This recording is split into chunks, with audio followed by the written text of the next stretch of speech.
Ake sikhulume ngale DBA ene-discount kulezi nsuku. Discount yakhona sithe iphela ngomhla ka-22 March. Uyabona uma ungena kwi-DBA ku-volume 1 wayo, i-first module ohlangabezana nawo ibizwa ngokuthi i-millionaire mindset. Uyabona-ke leya module leyana isuke ikhuluma nawe nengqondo yakho, ilungiselela ukuthi njengamanje uqala isigaba esisha empilweni yakho sokuthi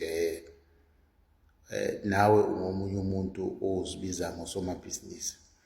So into kade uzenza nangendlela kade uphila ngayo sefanele uphume kuzona, uqale indlela entsha yokusebenza. Kunezinto nje ezijwayelekile ezenza empilweni kodwa ezimosha isikhathi sakho nesikhathi sethu. So zikhona nje singanaki ezinye zazo, izinto ezisimple nje njengokuthi uma uyibukela emsebenzini uyakwazi ukuhlala phambi kwe-TV uyibukela i-TV. Khuluma nawe-ke kulezo zinto ezifana nokubukela i-TV. Ingaba yinhle i-TV yokuyibuka, kodwa sesibuka isikhathi eside i-TV. Ikhona yini into eyenzile yokushintsha impilo yakho kanye neyomndeni wakho ukuthi bengcono? The answer is hayi, sengathi ayikho. Okunaloko iyakulekelela nje ukuthi idle imali yomndeni wakho, usuke ukhokhela nje izinto eziloko ziphindaphinda iminyaka neminyaka lokubukana nento eyodwa. Kunezinye izinto nje futhi ezilungisayo njengokuthi isikakhulukazi abantu besifazane, but wonke umuntu uyayenza leyo nto.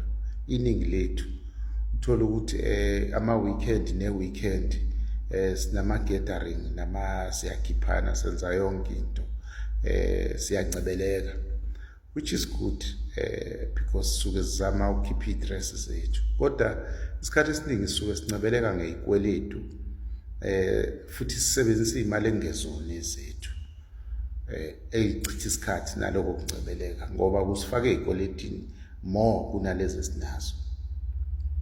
Kwesinye isikhathi-ke iyakhuluma futhi nabantu abahlala phansi kwesihlahla i-weekend to weekend, bethi behlisa i-stress, kukhona lento ephambi kwabo, okuyimali yokugcina leyo abayisebenzisayo.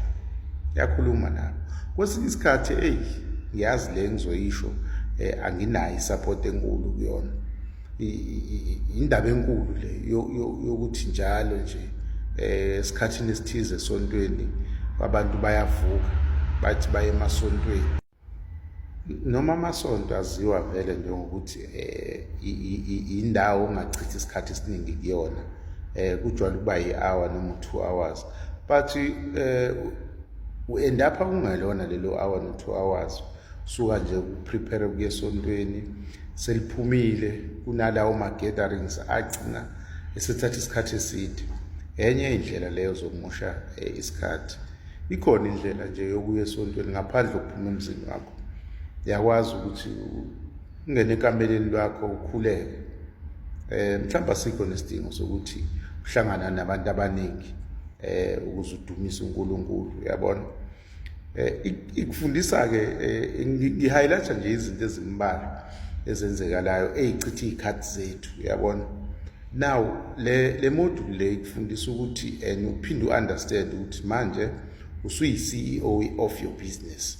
Sefanele lento uyithathe serious, awusasebenzi komunye umuntu la uzoshiya khona i-responsibility yokurana kwe-business kulowo muntu.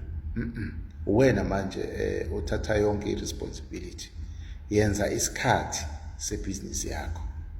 Le engikhuluma ngayo information oyithola lapha kwi-boss yama-boss, ngibiza kanjalo-ke mina i-DBA because ihlale ine-information enkulu eningi.